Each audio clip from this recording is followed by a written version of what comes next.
सर्वांचं frame of MPSC या YouTube चॅनलवरती स्वागत आहे. आपण आपल्या चालू घडामोडीची बॅच ज्यामध्ये जानेवारी 2023 पासून जुलै 2025 पर्यंत ज्याच्यामध्ये मंथ वाईज चालू घडामोडीच्या नोट्स देतो, त्यावरती काही क्विज प्रश्न आपण टेलिग्रामच्या पेड ग्रुपवरती देतो. प्रत्येक महिन्याला नोट्स असते, तर त्याप्रमाणे आपण ऑगस्ट 2024ची चालू घडामोडीची नोट्स या आपण लेक्चरमध्ये पाहणार आहोत. तर महाराष्ट्राने आता सुरुवातीला अंतरिम अर्थसंकल्प 2024 मांडला होता, जो निवडणूक वर्षामध्ये जाहीर केला जातो. हे आपल्याला बेसिक इकॉनॉमिक्समध्ये माहिती आहे. त्यानंतर अतिरिक्त अर्थसंकल्प पण 2024-25 मध्ये महाराष्ट्र सरकारने मांडलेला आहे, ज्यामध्ये मुख्यमंत्री वारकरी संप्रदाय महामंडळ याची स्थापना करण्यात आलेली आहे. तर याच्या अगोदर एका पूर्व परीक्षेमध्ये आयोगाच्या प्रश्न असा विचारला होता की खालीलपैकी कुठल्या महामंडळाची नुकतीच स्थापना करण्यात आलेली आहे. त्याच्यामध्ये दुग्ध विकास महामंडळ असे काही पर्याय होते. तर त्यामुळे हा आपण पॉईंट इथे घेतला आहे. मुख्यमंत्री वारकरी संप्रदाय महामंडळ याची स्थापना करण्यात आलेली आहे. त्याचबरोबर हे जे महाविकास आघाडीचं सरकार असेल किंवा जे काही सध्या सरकार आहे, तर या सरकारने या वर्षामध्ये सर्वात जास्त महामंडळे स्थापन केलेले आहेत. बार्टी असेल, 1RT आहे, TRTIची स्थापना, ह्या ज्या अशा प्रकारचे जे महामंडळ आहेत हे अगोदर झालेले आहेत, पण असे बरेच महामंडळ ह्या सरकारने यांच्या कार्यकाळामध्ये स्थापन केले आहेत. त्याच्यानंतर शिक्षण, नोकरी आणि राजकीय क्षेत्रामध्ये महिलांना आरक्षण देणारे महाराष्ट्र हे देशातील पहिलं राज्य आहे. त्याच्यानंतर महाराष्ट्राने 4थं महिलांचं धोरण जाहीर केलेलं आहे. त्याच्यामध्ये हे धोरण जे आहे ते अष्टसूत्री या उद्देशावर आधारित आहे. तर हा पॉईंट महत्त्वाचा आहे. महाराष्ट्राचं 4थं महिला धोरण हे अष्टसूत्री असणार आहे. त्याच्यामध्ये महिलांच्या सक्षमीकरणासाठी काही पॉईंट असतील. तर हे 4थं धोरण आहे 2024. तर याच्या अगोदर 3 महिलांचे धोरण जाहीर केलेले आहेत. 1994 मध्ये, 2001 मध्ये आणि त्यानंतर 2014 आणि हे 4थं 2024 धोरण आहे. तर हे वर्ष पाठ असणे गरजेचे आहे. त्याच्यानंतर आपल्याला सर्वांना माहीत असणारी आणि सर्वांच्या परिचित जी मुख्यमंत्री लाडकी बहीण योजना आहे, मुख्यमंत्री लाडकी बहीण योजना, तर ही जी योजना आहे, तर या योजनेमध्ये सर्वांना आता जशी जशी योजना ही पुढे जात गेली तर त्याच्यामध्ये काही बदल होत गेले. तर त्याच्यामध्ये महत्त्वाचा पॉईंट आहे की 21 ते 60 वर्षामधील महिलांना आहे, जुलै 2024 पासून सुरू झालेले आहे. आणि त्या लाभार्थी कुटुंबाचं वय लक्षात घ्या. आपल्याला बऱ्याच वेळेस 8 लाखाची मर्यादा आपण नॉन क्रिमिनलसाठी पाठ असते, तर तो प्रश्न आपल्याला चुकू शकतो. पण इथे लाभार्थ्याचं वय 2.5 लाख रुपयाच्या मर्यादेत असणे गरजेचं आहे. आणि प्रत्येक महिलाला 21 ते 60 वर्षापर्यंत असेल तर त्यांना 1500 रुपये याचा लाभ मिळणार आहे. तर कशासाठी उद्देश आहे? महिलांचं आर्थिक स्वातंत्र्य, स्वावलंबन, आरोग्य व पोषणासहित सर्वांगीण विकास. तर या गोष्टीसाठी ही मुख्यमंत्री माझी लाडकी बहीण योजना सुरू करण्यात आलेली आहे. त्याच्यानंतर लेक लाडकी योजना 2023-24 पासून सुरू करण्यात आलेली आहे. लेक लाडकी योजना त्याच्यामध्ये मुलीच्या जन्मापासून ते 18 वर्षापर्यंत टप्प्याटप्प्याने 1,01,000 रुपये यांना आर्थिक मदत केली जाणार आहे मुलींसाठी. लेक लाडकी योजना 2023-24 पासून. तर त्याचा जो क्रायटेरिया आहे तो पिवळ्या आणि केशरी शिधापत्रक धारकांना कुटुंबातील म्हणजे जन्म झालेल्या कन्येला 1,01,000 रुपये मिळणार आहेत. किती? 1 एप्रिल 2023 किंवा त्यानंतरचा जन्म असलेल्या मुलींना ही योजना आहे. त्याच्यानंतर महाराष्ट्र शासनाने जे आपल्या नाव जे असतं तर त्या नावामध्ये आईच्या नावाचा समावेश केलेला आहे. तर ही तारीख महत्त्वाची. 1 मे 2024च्या नंतर जन्म झालेल्या सर्व बालकांना त्याच्यामध्ये आईचं नाव जे काय डॉक्युमेंट असतील शासकीय डॉक्युमेंट त्याच्यामध्ये लावणं कंपल्सरी करण्यात आलेलं आहे 1 मे 2024च्या नंतर. त्याच्यानंतर पिंक ई रिक्षा योजना ही जी योजना आहे तर ती पुन्हा अजून महिलांच्या सक्षमीकरणासाठीच आहे. महिलांसाठी म्हणजे स्वयंरोजगार निर्मिती किंवा सुरक्षितता याच्यासाठी रिक्षा खरेदी करण्यासाठी ही पिंक ई रिक्षा योजना सुरू करण्यात आलेली आहे. सुरुवातीला 17 शहरामध्ये योजनेचा सुरुवात केलेला आहे. तर रिक्षा खरेदी करण्यासाठी महिलांना आर्थिक सहाय्य करण्यासाठी ही योजना आहे. त्याच्यानंतर सामूहिक विवाह जे आहेत तर याच्यामध्ये जे अनुदान भेटत होतं तर त्याच्यामध्ये पण 10,000वरून 25,000 रुपयापर्यंत वाढ करण्यात आलेली आहे. त्याच्यानंतर पुन्हा महिलांसाठी दुसरी योजना म्हणजे मुख्यमंत्री अन्नपूर्णा योजना आहे. तर या योजनेमध्ये वर्षाला प्रत्येक पात्र कुटुंबाला 3 गॅस सिलेंडर मोफत देण्यात येणार आहेत. किती? 3 गॅस सिलेंडर मोफत देण्यात येणार आहेत. तर ही मुख्यमंत्री अन्नपूर्णा योजना आहे. तर आतापर्यंत आपण मुख्यमंत्री अन्नपूर्णा योजना, पिंकी रिक्षा योजना, आईचं नाव 1 मे 2024 पासून, त्यानंतर लेक लाडकी योजना आणि महिला, आतापर्यंत सर्व हे महिलांच्या संदर्भात आपण पाहिलं. त्याच्यानंतर पुन्हा लखपती दिदी योजना ही जी आहे तर ती महाराष्ट्रामधील राज्य ग्रामीण जीवन ज्योती अभियानाच्या मार्फत महिला बचत गटांना उत्पादित केलेल्या वस्तूंना त्याचे जे काही ज्या महिलांचे जे काही वस्तू असतील त्यांच्या जे बचत गटामार्फत तर त्यांना विकण्यासाठी एक ऑनलाईन प्लॅटफॉर्म म्हणून उमेद मार्ट, नंतर ई कॉमर्स आणि इम्युनिटी मॉल अशा 3 ऑनलाईन प्लॅटफॉर्मची बाजारपेठ त्या लखपती दिदी योजनेमार्फत त्यांना उपलब्ध करून देण्यात आलेल्या आहेत. तर बऱ्याच वेळेस प्रश्न येतो आपल्याला की महिलांच्या संदर्भात जे काही ऑनलाईन ॲप्लिकेशन असतील तर त्याच्या लक्षात असू द्या की उमेद मार्ट आहे, नंतर ई कॉमर्स आहे आणि इम्युनिटी मॉल आहे. तर ह्या 3 ऑनलाईन प्लॅटफॉर्मच्या माध्यमातून महिला बचत गटांना त्यांनी उत्पादित केलेल्यांना वस्तूंना बाजारपेठ उपलब्ध करून देणे हा योजनेचा उद्दिष्ट आहे. त्याच्यानंतर आई योजना जी आहे तर ती पर्यटन क्षेत्रातील पर्यटन क्षेत्रातील महिला लघु उद्योजकांसाठी पुन्हा त्यांना आर्थिक मदत करण्यासाठी ही योजना आहे. त्याच्यानंतर जी योजना आहे हिंदू हृदय सम्राट बाळासाहेब ठाकरे आपला दवाखाना. आता हे आपला दवाखानामध्ये एक जी योजना आहे त्याच्यामध्ये लक्षात असू द्या की शहरी भागातील गरजू जनतेसाठी विनामूल्य तपासणी आणि वैद्यकीय उपचार तर याच्यासाठी ही हिंदू हृदय सम्राट बाळासाहेब ठाकरे आपला दवाखाना ही योजना आहे. तर ही योजना शहरी भागासाठी आहे. तर आपल्याला तिथे ग्रामीण शहरी देऊन फसवलं जाऊ शकतं, तर ते महत्त्वाचं आहे. हा कीवर्ड लक्षात असू द्या. त्याच्यानंतर लोकसभेचे जे काही हंगामी अध्यक्षपद होतं तर त्याच्यामध्ये वाद निर्माण झाला होता. त्यावर आपण एक आपल्या जे टेलिग्राम चॅनल आहे त्यावरती प्रश्न टाकला होता. तर लोकसभा हंगामी अध्यक्ष जे आहेत तर त्याची जी निवड आहे तर ते राज्यघटनेमध्ये या पदाचा उल्लेख नाही आहे, म्हणजे हंगामी अध्यक्षाच्या पदाचा उल्लेख नाही.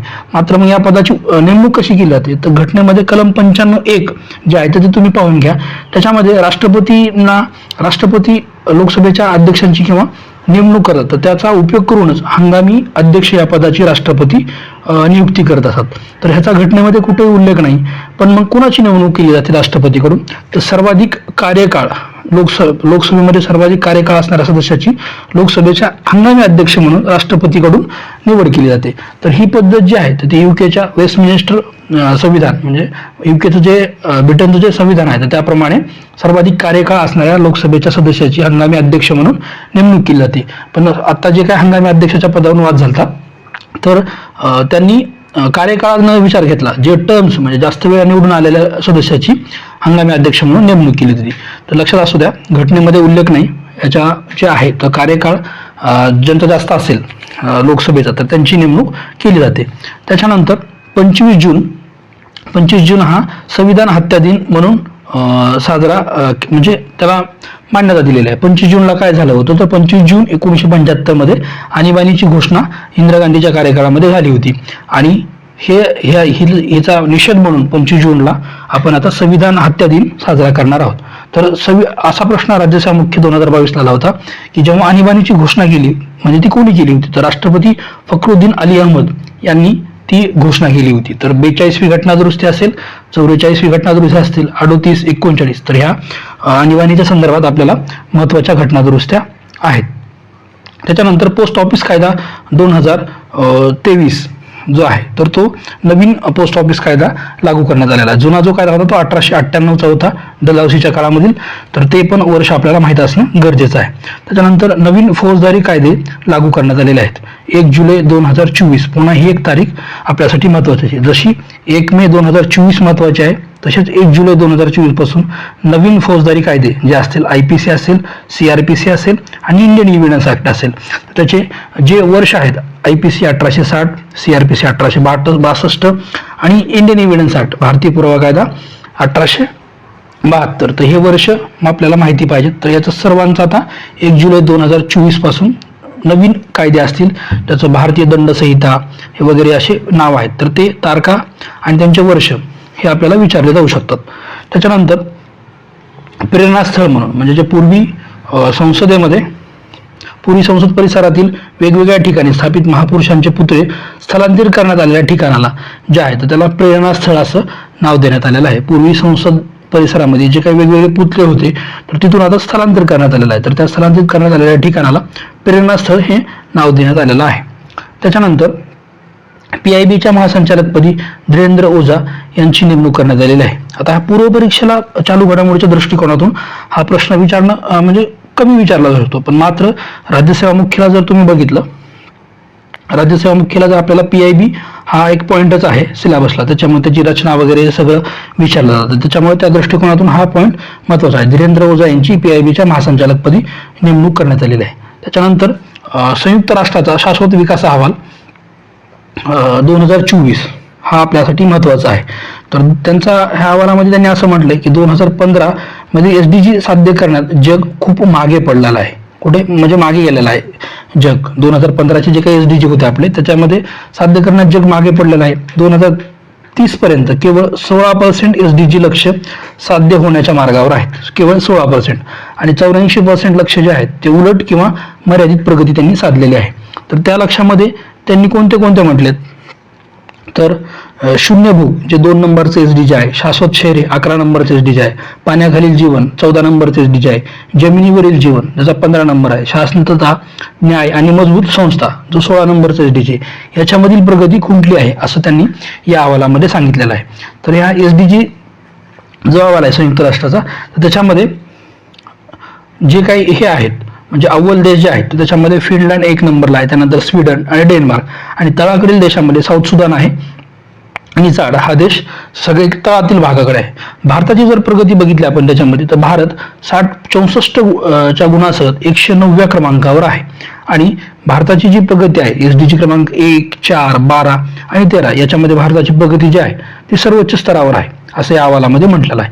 तर कदाचित हे 2 पॉईंटवर प्रश्न येऊ शकतो की भारत खालीलपैकी कोणत्या SDG मध्ये प्रगतीवर आहे आणि भारत 109व्या क्रमांकावर आहे, किंवा मग सर्वात अव्वल देश फिनलँड, स्वीडन, डेन्मार्क हे पण विचारले जाऊ शकतात. ह्या पॉईंटवर प्रश्न येतो. आय थिंक 2020ला का 21ला पूर्व परीक्षेला प्रश्न आला होता ह्या पॉईंटवरती. त्यांनी 2 पॉईंट दिले होते.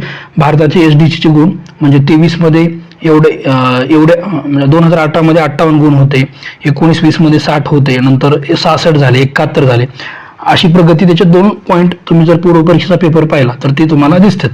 तर जसं संयुक्त राष्ट्राचा SDG अहवाल आहे, तर त्याचप्रमाणे नीती आयोगाने SDG इंडिया इंडेक्स 2023 प्रकाशित केला आहे. त्याच्यामध्ये त्यांनी असं म्हटलंय की या निर्देशकामध्ये पाण्याखालील जीवन हे उद्दिष्ट समाविष्ट करण्यात आलेले नाही. म्हणजे जे काही SDG आहे 17 SDG आहे त्याच्यापैकी पाण्याखालील जीवन हे जे आहे तर याचा समावेश नाही नीती आयोगाच्या SDG इंडेक्समध्ये. कारण हे जे पॉईंट आहे किंवा हा SDG आहे तो फक्त 9 राज्याशी संबंधित आहे, त्याच्यामुळे ह्या पॉईंटला त्यांनी नीती आयोगाने याच्यामध्ये घेतलेलं नाहीये. त्याच्यामध्ये आपण जर गुण बघितले, भारताचे गुण 2023-18 पासून जर बघितलं तर 58, 60, 66 आणि 71. तर हे लक्षात असू द्या, 2023-24 मध्ये 71 आहेत आणि 20-21 मध्ये 66 होते. तर हे 2 पॉईंट महत्वाचे आहेत. त्याच्यानंतर त्यांनी म्हटलं की सर्व राज्यांनी एकूण गुणामध्ये प्रगती दर्शवली आहे. तर कदाचित आपल्याला हा सर्व म्हटल्यानंतर आपण हा पॉईंट इलिमिट करू शकतो, पण त्यांनी असं म्हटलं अहवालामध्येच की सर्व राज्यांनी एकूण गुणामध्ये प्रगती दर्शवली आहे. तर कोणते गुण आहेत? गरिबी कमी करणे, आर्थिक वाढ आणि हवामान कृती या गुणामध्ये, या पॉईंटमध्ये सर्व राज्यांनी प्रगती दर्शवलेली आहे असा हा अहवाल म्हणतो. त्याच्यानंतर याच अहवालामध्ये जर आपण टॉप नंबरचे जर स्टेट बघितले तर त्याच्यामध्ये उत्तराखंड जे आहे ते 79 गुणा नंबर 79 मार्क किंवा गुणनुसार 1 नंबरला आहे. त्यानंतर केरळ पण 79 गुणाचा आहे. त्याच्यानंतर तमिळनाडू 78 गुण आहेत आणि गोवा 77 गुणावरती आहे. तर महाराष्ट्र जे आहे तर ते 73 गुणासह 7व्या नंबरला आहे SDG इंडिया इंडेक्स नीती आयोगाच्या त्यानुसार. सर्वात कमी कामगिरी करणाऱ्या राज्यामध्ये बिहार आहे. आणि नीती आयोगाचा जो अहवाल आहे त्याच्यामध्ये त्यांचे जे वर्गीकरण केलेलं आहे तर त्यांनी 4 इंडेक्स म्हणता येईल किंवा 4 प्रकारामध्ये वर्गीकरण केले. त्याच्यामध्ये अस्पारंट, परफॉर्मर, फ्रंट रनर आणि अचिव्हर अशी त्यांनी गुणानुसार विभागणी केलेली आहे. तर लक्षात घ्या की अस्पारंट आणि अचिव्हर ह्या 2 पॉईंटमध्ये कोणतंही राज्य नाही, म्हणजे ज्यांचे गुण 49च्या खाली आणि ज्याचे गुण 100 अचीव्ह करणार असं कोणतंही राज्य नाही. बाकीचे जे राज्य आहेत तर ते परफॉर्मर आणि फ्रंट रनर ह्या 2 राज्यामध्येच, ह्या 2 पॉईंटमध्येच त्यांचा सर्व राज्यांचा किंवा केंद्रशासित प्रदेशांचा समावेश आहे. परफॉर्मरमध्ये 50 ते 64 गुण असणारे राज्य येतात, ज्याच्यामध्ये मेघालय, नागालँड आणि बिहार या 3 राज्याचा समावेश होतो. हे 3 राज्य फक्त तुम्ही पाठ करा. बाकीचे जे काही राज्य आणि केंद्रशासित प्रदेश असेल त्यांचा समावेश फ्रंट रनर मध्ये होतो. म्हणजे लक्षात घ्या की भारतामधील सर्वात जास्त राज्यांचा समावेश फ्रंट रनर मध्ये आहे आणि अस्पारंट आणि अचिव्हर याच्यामध्ये कोणतंही राज्य समावेश नाहीये. आणि परफॉर्मरमध्ये फक्त 3 राज्य आहेत, मेघालय, नागालँड आणि बिहार. तर असा हा नीती आयोगाचा SDG इंडिया 2023-24 होता. त्याच्यानंतर श्रीनगरला जे आहे, तर श्रीनगरला वर्ल्ड क्राफ्ट सिटीचा दर्जा देण्यात आलेला आहे. याच्या अगोदर जयपूर, मल्लपुरम आणि म्हैसूर या 3 शहराला वर्ल्ड क्राफ्ट सिटीचा दर्जा देण्यात आला होता. त्यानंतर शांघाय कोऑपरेशनची 24वी शिखर परिषद कझाकस्तानमध्ये पार पडलेले आहे, ज्याच्यामध्ये S जयशंकरनी आपल्या भारताचे प्रतिनिधी म्हणून उपस्थिती लावली होती. तर या परिषदेमध्ये बेलारूस जो आहे तर तो शांघाय कोऑपरेशनचा 10वा सदस्य बनलेला आहे. याच्या अगोदरचा 9वा सदस्य इराण हा होता. आता हे पूर्व परीक्षा नाही, पण मुख्य परीक्षेला मात्र ह्या ज्या आंतरराष्ट्रीय संघटना किंवा संस्था आहेत तर त्यांचे म्हणजे नुकतेच झालेले देश किंवा एकूण देश यावरती प्रश्न येतात. तर शांघाय कोऑपरेशनची स्थापना 15 जून 2001 ची आहे आणि भारत आणि पाकिस्तान 2017 मध्ये त्यांचे सदस्यत्व स्वीकारलेलं आहे. तर त्याची 24वी शिखर परिषद कझाकस्तानमध्ये झालेली आहे आणि 10वा देश बेलारूस आहे. तर हे महत्त्वाचं आहे. त्याच्यानंतर कीर स्टारमर जे आहेत ते युकेचे ब्रिटनचे पंतप्रधान पदी 58 पंतप्रधानमधून त्यांची निवड झालेली आहे. कीर स्टारमर ते मजूर पक्षाचे नेते आहेत. जर याच्या अगोदर जर पूर्व परीक्षेला जर तुम्ही प्रश्न पाहिला, पूर्व की मुख्य परीक्षेला प्रश्न आला होता, विन्स्टन चर्चिल कोणत्या पक्षाचे हे होते, तर मजूर पक्षाचे होते. कीर स्टारमर जे आहेत तर ते 58 पंतप्रधान म्हणून ब्रिटनचे त्यांची नेमणूक करण्यात आलेली आहे. कनिष्ठ सभागृहामध्ये त्यांच्या पक्षाने, मजूर पक्षाने 650 पैकी 412 वरती विजय मिळवलेला आहे. आणि हुजूर पक्ष जो विरोधी पक्ष आहे तर त्याच्या ऋषी सुनक यांनी 121 जागा प्राप्त केलेल्या आहेत. तर 412 जागासह मजूर पक्षाचे नेते कीर स्टारमर हे युकेचे 58 पंतप्रधान असतील. त्याच्यानंतर आणि त्याच्यामध्येच ब्रिटनच्या पहिल्या महिला अर्थमंत्री ज्या आहेत, ब्रिटनच्या पहिल्या महिला अर्थमंत्री रशेल रीस ह्या ज्या आहेत त्या ब्रिटनच्या पहिल्या महिला अर्थमंत्री आहेत. त्याच्यानंतर 112व्या आंतरराष्ट्रीय कामगार परिषद जे आहे तर त्याचं स्वित्झर्लंडमध्ये पार पडलेलं आहे. 112वी आंतरराष्ट्रीय कामगार परिषद. आता राज्यसेवा मुख्यच्या दृष्टिकोनातून महत्त्वाचं आहे. कामगार हा टॉपिक आपल्याला GS3 आहे, तर त्याची 112वी परिषद स्वित्झर्लंडमधील जिनोवा या ठिकाणी पार पडली. त्याच्यानंतर नाटोच्या सरचिटणीसपदी मार्क रूट यांची नेमणूक करण्यात आलेली आहे. तर नाटोची स्थापना 1949 आहे. त्याचा 31वा आणि 32वा सदस्य आपण पाठीमागल्या लेक्चरमध्ये पाहिलेला आहे. ते पण आपल्याला पूर्व परीक्षेला विचारलं जाऊ शकतो किंवा मुख्य परीक्षामध्ये पण विचारलं जाऊ शकतो. त्यानंतर इंटरनॅशनल सोलार अलायन्सचा 100वा सदस्य म्हणून पॅराग्वे जो देश आहे त्याला 100वा सदस्य, इंटरनॅशनल सोलार अलायन्सेसचा 100वा सदस्य असेल. तर याची स्थापना 2015 फ्रान्स वगैरे या सर्व गोष्टी आपण पाठीमागल्या लेक्चरमध्ये चालू घडामोडीच्या पाहिलेल्या आहेत किंवा तुम्हाला ते माहीत असणं अपेक्षित आहे. त्याच्यानंतर पाकिस्तानच्या हायकोर्टच्या म्हणजे पाकिस्तान लाहोर हायकोर्टच्या पहिल्या महिला मुख्य न्यायाधीश म्हणून आलिया नीलम यांची नेमणूक झालेली आहे. पाकिस्तानच्या लाहोर हायकोर्टच्या पहिल्या मुख्य न्यायाधीश आलिया नीलम यांची नेमणूक करण्यात आलेली आहे. त्याच्यानंतर किशोर राजे समिती जी आहे, किशोर राजे निंबाळकर समिती, ही जी समिती आहे तर पेपरफुटी आणि इतर गैरप्रकारांना आळा घालण्यासाठी ही समिती स्थापन करण्यात आली होती. तर त्या समितीनुसार महाराष्ट्र स्पर्धा परीक्षा गैरप्रकार प्रतिबंधक विधेयक मंजूर करण्यात आलेले आहे. किशोर राजे निंबाळकर समिती MPSCचे अध्यक्ष होऊन गेलेले आहेत ते. तर त्याच्यानंतर महाराष्ट्र राज्य अल्पसंख्याक आयोग हा वैधानिक आयोग आहे. महाराष्ट्र राज्य अल्पसंख्याक आयोगाच्या अध्यक्षपदी प्यारे जिया खान आणि उपाध्यक्षपदी चैतन खिराज देडिया यांची नेमणूक करण्यात आलेली आहे. त्यांना 5 वर्षाचा कार्यकाळ असेल. तर हे 2 नाव महत्त्वाचे आहेत, प्यारे जिया खान आणि चैतन खिराज देडिया. त्याच्यानंतर वाढवण बंदर. आता वाढवण बंदर जे आहे ते पालघर या ठिकाणी आहे, एवढंच आपल्याला माहित असणं गरजेचं आहे. JNP आणि मेरिटाईन बोर्ड जे आहे तर यांच्या संयुक्त विद्यमानाने त्याचं एकच मिनिट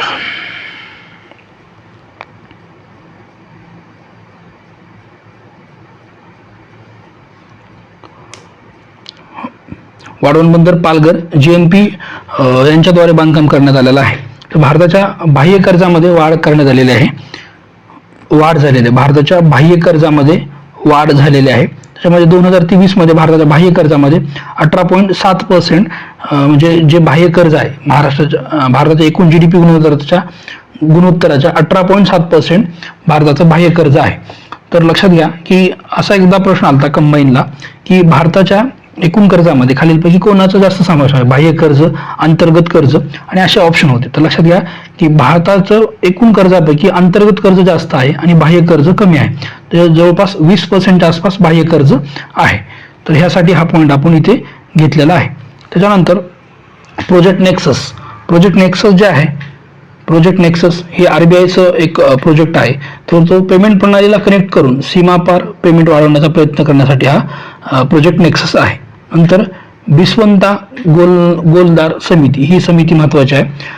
होलसेल प्राइस इंडेक्स असेल, कंझ्युमर प्राइस इंडेक्स असेल, प्रोडक्शन प्राइस इंडेक्स असेल, या निर्देशांसाठी नवीन आधारभूत वर्षाची शिफारस करण्यासाठी बिस्वंता गोलदार समितीची स्थापना करण्यात आलेली आहे. या समितीमध्ये याच्या अगोदरच्या जर समित्या बघितल्या आपण, म्हणजे वर्ष जर बघितलं तर 2011-12 सध्या चालू वर्ष आहे, जे रवींद्र ढोलकिया समितीने त्याची शिफारस केली होती. याच्या अगोदर 2004-5 होतं, याची शिफारस अभिजित सेन या समितीने केली होती. तर आता नवीन आर्थिक आधारभूत वर्षासाठी बिस्वंता गोलदार या समितीची स्थापना करण्यात आलेली आहे. त्याच्यानंतर संपूर्ण अभियान, नीती आयोगाचं एक हे अभियान आहे 3 महिन्यासाठी, म्हणजे अस्पिरेशनल डिस्ट्रिक्ट प्रोग्राम जो कार्यक्रम आहे, तर त्याच्यासाठी महत्त्वाकांक्षी जिल्ह्यांच्या विकासासाठी हे संपूर्णतः अभियान राबवणार आहे नीती आयोग.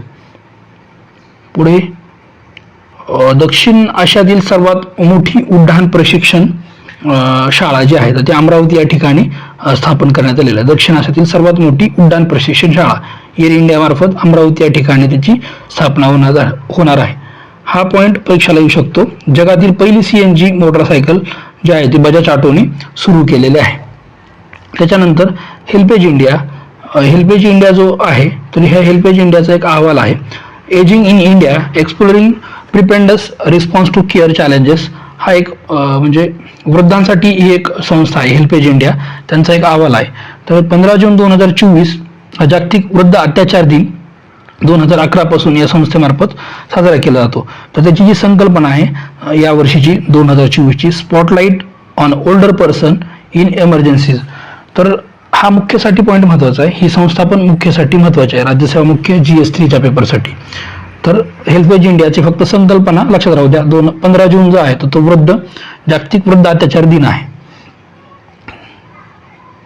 त्याच्यानंतर नालंदा विद्यापीठाचं सध्या चर्चेत होतं. तर जर लक्षात घ्या, आपल्याला प्राचीन इतिहासामध्ये पण विचारलं जाऊ शकतो की गुप्त सम्राट कुमारगुप्त यांनी 5व्या शतकामध्ये नालंदा विद्यापीठाची स्थापना केली होती. त्याच्यानंतर हर्षवर्धन असेल किंवा राजा पाल असेल तर याच्या काळामध्ये हे विद्यापीठ लोकप्रिय झालं होतं. आणि या नालंदा विद्यापीठामध्ये हे पण प्रश्न आपल्याला बऱ्याच वेळेस विचारलात की युवान शॉंग किंवा मग आई सिंग हे जे 2 काय म्हणतील पर्यटक होते किंवा आंतरराष्ट्रीय पर्यटक किंवा जे आहेत, तर ह्यांनी या यात्रेकरू जे आहेत तर त्यांनी या विद्यापीठाला भेट दिलेली आपल्याला प्राचीन इतिहासामध्ये आपण वाचत असतो. तर हे 2 व्यक्ती महत्त्वाचे आहेत.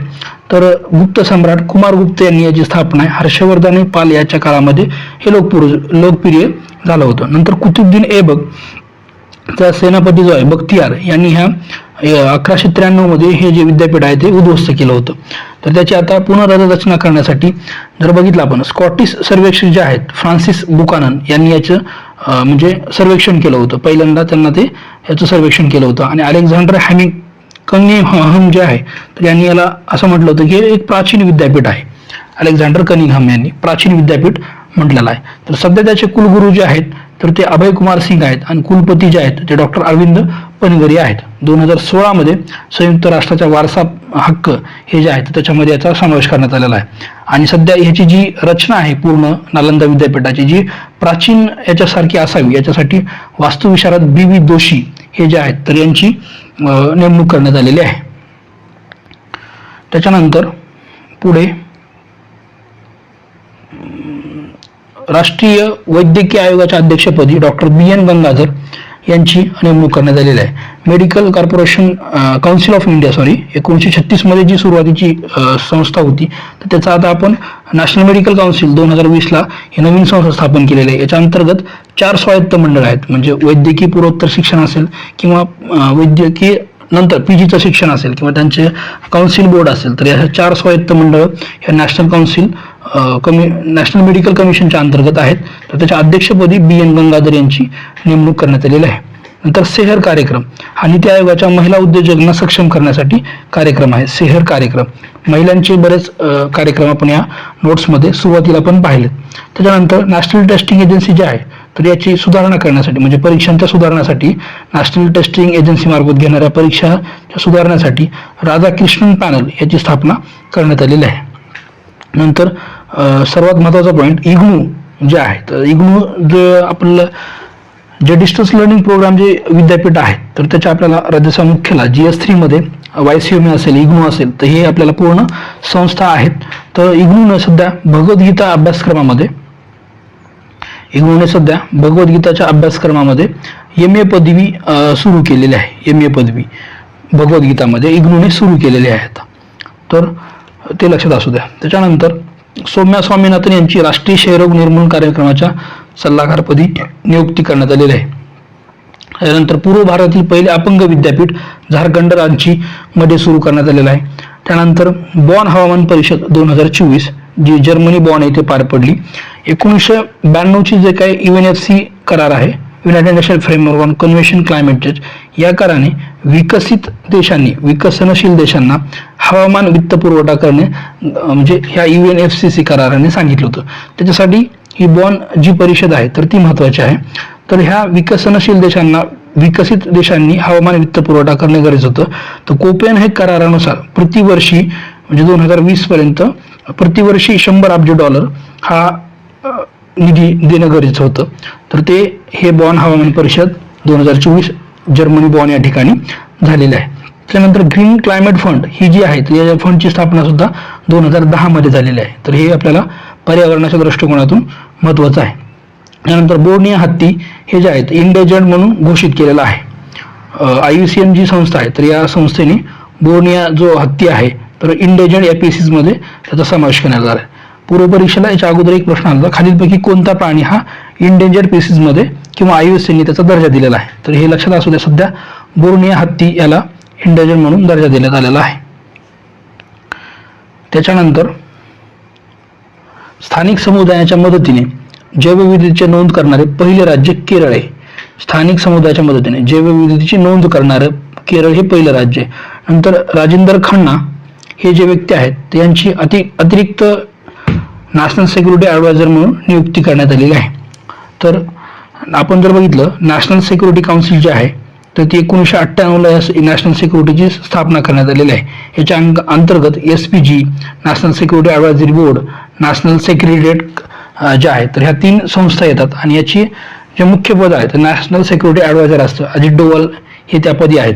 तर आत्तापर्यंत पहिलीच वेळ आहे की ज्याच्यामध्ये अतिरिक्त नॅशनल सिक्युरिटी ॲडवायझर हे पद होतं पण आतापर्यंत भरलं नव्हतं. पण आता राजेंद्र खन्ना यांची या ठिकाणी नेमणूक करण्यात आलेली आहे. 1998 अटल बिहारी यांचा कार्यकाळ आहे त्यांच्या कार्यकाळामध्ये ही अशा प्रकारची सिस्टीम तयार करण्यात आली होती. तर त्याच्यानंतर ॲक्सिओम 4 हे जे मिशन आहे तर या मिशनसाठी गगनयान अंतराळवीरांची निवड करण्यात आलेली आहे. ॲक्सिओम 4 मिशन तर त्याच्यामध्ये शुभांकु शुक्ला आणि प्रशांत बालकृष्णन या 2 अंतराळवीरांची निवड करण्यात आलेली आहे ॲक्सिओम 4 साठी. तर इंटरनॅशनल स्पेस स्टेशन जे आहे तर ह्या इंटरनॅशनल स्पेस स्टेशनसाठी हे ॲक्सिओम 4 मिशन काम करत आहे. तर या इंटरनॅशनल स्पेस स्टेशनमध्ये वेगवेगळे देश सारखे आपले अंतराळवीर पाठवत असतात. तर त्याच्यामध्ये इस्रो आणि नासा यांचं हे मिशन आहे ॲक्सिओम 4 याच्या अंतर्गत ह्या 2 अंतराळवीरांना पाठविण्यात येणार आहे. तर इंटरनॅशनल स्पेस स्टेशनची स्थापना 1998 मध्ये करण्यात आलेली आहे. साधारणतः भूपृष्ठापासून 400 किलोमीटर अंतरावर हे स्पेस स्टेशन आहे. याच्यामध्ये साधारणतः 7 लोक राहू शकतात. आता आपण सुनीता विल्यमच्या संदर्भात पाहिलं होतं की त्या तिथे अडकल्या होत्या. तर हे आता त्यांच्यानंतर हे मिशन असेल तिथे जाणार ॲक्सिओम 4. साधारणतः 90 मिनिट पर मिनिटाला ते आपल्या पूर्ण पृथ्वीला एक राऊंड पूर्ण करत असतं. तर हे ॲक्सिओम 4 मिशन गगनयान अंतराळवीरांची निवड त्याच्यामध्ये शुभांशु शुक्ला प्रशांत बालकृष्णन हे 2 व्यक्ती महत्त्वाचे आहेत. त्याच्यानंतर काही महत्त्वाचे सराव आहेत. त्याच्यामध्ये नॉर्मॅन्डिक एलिफंट सराव भारत मंगोलियाच्या संदर्भात आहे. आर्मीचा सराव आहे. नंतर फ्रीडम एज हा जो सराव आहे जपान अमेरिका दक्षिण कोरिया यांचा आहे. नंतर मैत्री हा सराव भारत थायलंड आर्मीचा सराव आहे. नंतर रिमपॅक हा जो सराव आहे तो जगातील सर्वात मोठा नौदल सराव आहे. जगातील सर्वात मोठा नौदलाचा सराव आहे. त्याच्यानंतर शौर्य 2000 पुरस्कार म्हणजे शौर्य पुरस्कार 2024चे, जे वर्षातून 2 वेळेस देता येतात, 2 वेळेस दिले जातात, 15 ऑगस्ट आणि 26 जानेवारी या दरम्यान. तर यावर्षी 2024 मध्ये 10 कीर्तीचक्र आणि 26 शौर्यचक्र दिले. तर दोन्हीकडे 10 पैकी 7 मरणोत्तर आहेत आणि 26 पैकी 7 मरणोत्तर आहेत.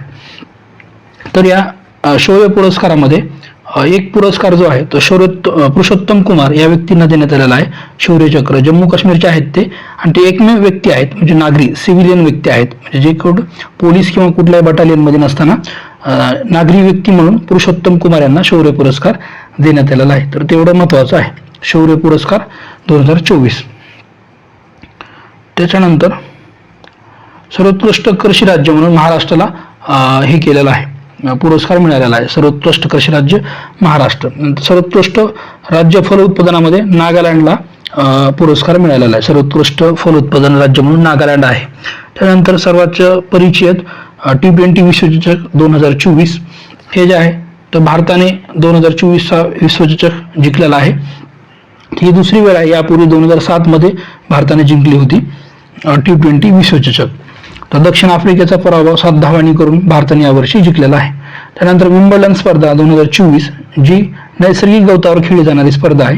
त्याच्यामध्ये स्पेनचा कार्लोस अल्कराज याने जोकोविचला हरवून तो विजय झालेला आहे. कार्लोस अल्कराज स्पेनचा आहे, जोकोविच सर्बियाचा आहे. यांचे देश पण विचारले जातात बऱ्याच वेळेस.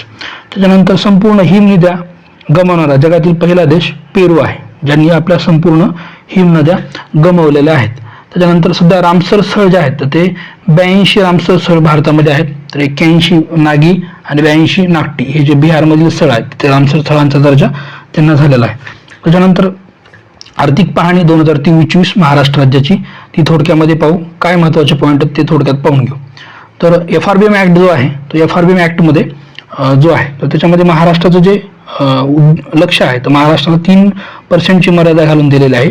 FRBM ॲक्टनुसार महसूल तूट 3% असणे गरजेचे आहे, पण महाराष्ट्राची महसुली तूट 2.6 आहे. म्हणजे महाराष्ट्राची जी महसुली तूट आहे ती FRBM ॲक्ट प्रमाणे मर्यादेमध्ये आहे. अशा स्टेटमेंटमध्ये पण प्रश्न विचारला जाऊ शकतो. नंतर राज्याच्या अर्थव्यवस्थेमध्ये कृषी व संलग्न कार्यक्षेत्राचा जे वाटा आहे तर 12% कृषी व संलग्न क्षेत्र आहे. भारताच्या एकूण अर्थव्यवस्थेमध्ये 12% जे आहे ते कृषी व संलग्न क्षेत्र आहे. त्याच्यानंतर शेतीबद्दल जर बघितलं आपण तर त्याच्यामध्ये निव्वळ पेरणी क्षेत्र जे आहे तर ते 54, एकूण क्षेत्राच्या 54% फक्त निव्वळ पेरणी क्षेत्र आहे. एकूण पेरणी नाही बघा, निव्वळ म्हणजे सर्व घसारा वजा करून जे आहे तर फक्त आपल्याकडे 54% क्षेत्रावर आपण पेरणी क्षेत्र करतो. वनाखालील क्षेत्र जर बघितलं तर 17% आहे, आणि एकूण राज्याच्या वन क्षेत्रफळाचं जर बघितलं तर वन क्षेत्र जे आहे तर 20.1% आहे, आणि वनाखालील क्षेत्र 17%. तर हे वन अहवालामध्ये महत्त्वाचं आहे. त्याच्यानंतर फल उत्पादनामध्ये सर्वात जास्त महाराष्ट्र राज्यामध्ये आंबा या फळाचं उत्पादन केलं जातं. त्यानंतर डाळिंब आहे, त्यानंतर संत्री आहे. नंतर अखिल भारतीय सेंद्रिय शेती उत्पादनामध्ये मध्य प्रदेश 1 नंबरला आहे आणि महाराष्ट्र 2 नंबरला आहे शेंद्रिय शेती उत्पादनामध्ये. त्यानंतर ज्या महत्त्वाच्या योजना आहेत शेतकऱ्यांसाठी तर प्रधानमंत्री किसान सन्मान योजना आहे, सन्मान निधी योजना. नंतर महाराष्ट्राची नमो सन्मान निधी योजना जी आहे त्याच्या अंतर्गत 2,000 रुपये त्यांना मिळतात. तर ती योजना वेगळी आहे, आणि ही प्रधानमंत्री किसान मानधन योजना ही वेगळी आहे. तर ही तर या ठिकाणी लक्षात घ्या की अत्यल्प आणि अत्यल्प भूधारक, अल्प व अत्यल्प भूधारक शेतकऱ्यांना 3,000 रुपये निवृत्तीवेतन देण्यासाठी प्रधानमंत्री किसान मानधन योजना ही आहे. तर याच्यामध्ये 18 ते 40 वयोगटातील व्यक्ती दर महिन्याला 55 ते 200 रुपये भरल्याच्या नंतर त्यांना 60 वर्षाच्या नंतर 3,000 रुपयापर्यंत महिना मिळू शकतो, मानधन मिळू शकतो. त्या संदर्भात ही योजना आहे. तर ह्या योजनाचं आणि जी किसान सन्मान निधी योजना आहे किंवा पंतप्रधान किसान सन्मान निधी योजना, तर ह्या योजनेशी कन्फ्युजन होऊ देऊ नका. त्यानंतर महाराष्ट्रामध्ये जर बघितलं सध्या तर राष्ट्रीय उद्याने जे आहेत 6 राष्ट्रीय उद्याने आहेत, 51 अभयारण्य आहेत, 27 संवर्धित राखीव क्षेत्र आहेत. त्यानंतर 2022-23 मध्ये देशाच्या एकूण निर्यातीमध्ये 16% योगदानासह राज्य दुसऱ्या स्थानावर आहे. 2022-23 मध्ये निर्यातीमध्ये 16% योगदानासाठी राज्य दुसऱ्या स्थानावर आहे, आणि राज्यामध्ये सध्या 27 सेज आणि 8 कृषी निर्यात क्षेत्रे आहेत. आता ह्या आर्थिक सर्वेमधून राज्यसेवा मुख्याला जास्त प्रश्न येतील, पण कंबाईनला पण एखाद्या वेळेस एखादा प्रश्न याच्यामध्ये दिसू शकतो. तर विशेष हा पॉईंट असेल, राजकोषीय तुटीचा पॉईंट असेल, तर त्यावर प्रश्न हमखास आपल्याला कंबाईनला किंवा राज्यसेवा मुख्य GS4च्या पेपरमध्ये मिळतील. त्यानंतर महाराष्ट्र राज्य निर्यात प्रोत्साहन धोरण 2023 जे आहे, तर त्याच्यामध्ये काही महत्त्वाचे पॉईंट आहेत. ह्याच्या व्यतिरिक्तही काही पॉईंट आहेत, पण ते कॉमन सेन्सने आपण सोडू शकतो. पण हा जो पॉईंट आहे, प्रत्येक जिल्ह्यात निर्यात केंद्र म्हणून विकसित करणे, प्रत्येक जिल्ह्याला निर्यात केंद्र म्हणून विकसित करणे आणि ते 30 औद्योगिक पार्क्स उभा करणे. आता 30ला हे 22 किंवा 23 असं पण देऊ शकतात. राज्यसेवा मुख्य GS4 मध्ये अशा प्रकारचे बरेच प्रश्न येतात. त्यानंतर आई हे जे प्रकल्प आहे किंवा महिला धोरण आहे, महिलांसाठी पर्यटन धोरण आहे, म्हणजे पर्यटन व्यवसाय महिला उद्योजकांना आर्थिक कर्ज उपलब्ध करून देण्यासाठी ही आई नावाची योजना आहे.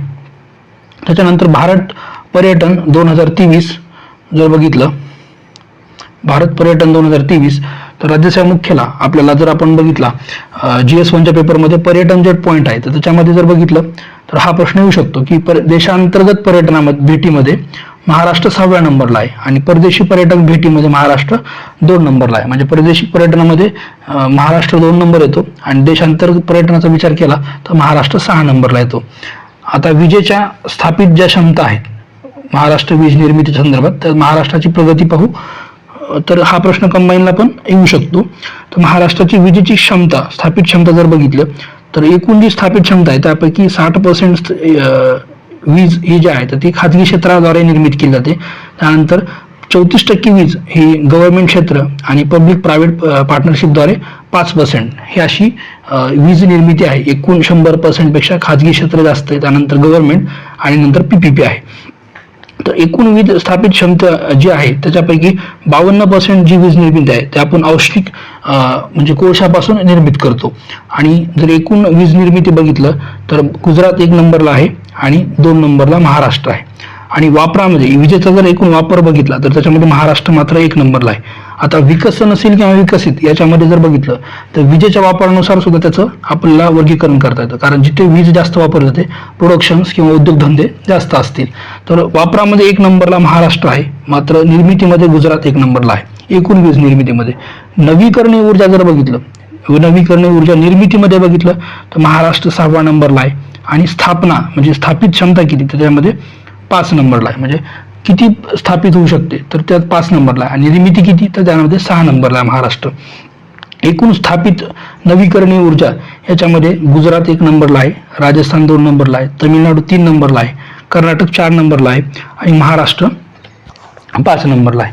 आणि नवीकरणीय स्थापित जे निर्मिती आहे त्याच्यामध्ये जे स्रोत, कुठल्या स्रोतापासून जास्त वीज निर्मिती होते तर पवन 1 नंबरला आहे, पवन ऊर्जेपासून.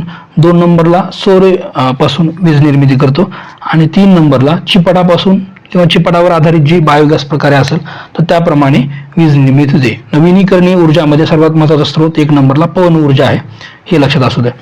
त्यानंतर राज्याचं 4थं महिला धोरण आपण पाहिलंच, याच्या अगोदर 3 आहेत तर त्याचे वर्ष पण पाहिले. 8 सूत्री धोरण आहे. सर्वात महत्त्वाची एक योजना आहे शेवटी मिशन शक्ती म्हणून. तर मिशन शक्ती योजना जी आहे ती एकात्मिक महिला सक्षमीकरण कार्यक्रम केंद्र सरकारचा जो आहे तर त्याच्या अंतर्गत ही मिशन शक्ती योजना आहे. याच्यामध्ये महिलांची सुरक्षा आणि संरक्षण यासाठी संबल योजना आहे आणि महिलांच्या सक्षमीकरणासाठी सामर्थ्य योजना आहे. तर महिलांच्या सुरक्षा आणि संरक्षण संबल योजनेमध्ये लक्षात घ्या सखी one stop centre, Beti Padhao यासारख्या योजना येतात. आणि सक्षमीकरणासाठी जी सामर्थ्य योजना आहे याच्यामध्ये स्वाधारगृह असेल किंवा उज्ज्वला गृह असेल तर ह्या योजना येतात. तर हे महिलांच्या सक्षमीकरणासाठी उज्ज्वला गृह आणि स्वाधारगृह आणि महिलांच्या संरक्षणासाठी सखी one stop centre, Beti Bachao Beti Padhao हे जे आहेत तर ते हे महत्त्वाचं आहे. तर हे तुम्हाला अल्टरनेट करून पण प्रश्न विचारला जाऊ शकतो मिशन शक्ती. तर अशा प्रकारे आपण ऑगस्ट 2024च्या चालू घडामोडी पाहिलेल्या आहेत. त्याच्यामध्ये काही अडचण असेल तर तुम्ही आम्हाला टेलिग्रामला मेसेज करू शकता. तर अशा प्रकारे आपली ही बॅच आहे ज्याच्यामध्ये आपण दर मंथली नोट्स पाहत असतो आणि त्याच्यानंतर लेक्चर झाल्यानंतर काही क्विज स्वरूपामध्ये तुम्हाला प्रश्न या नोट्सच्या आधारित दिले जातात. तर या ठिकाणी आपण थांबतोय. धन्यवाद.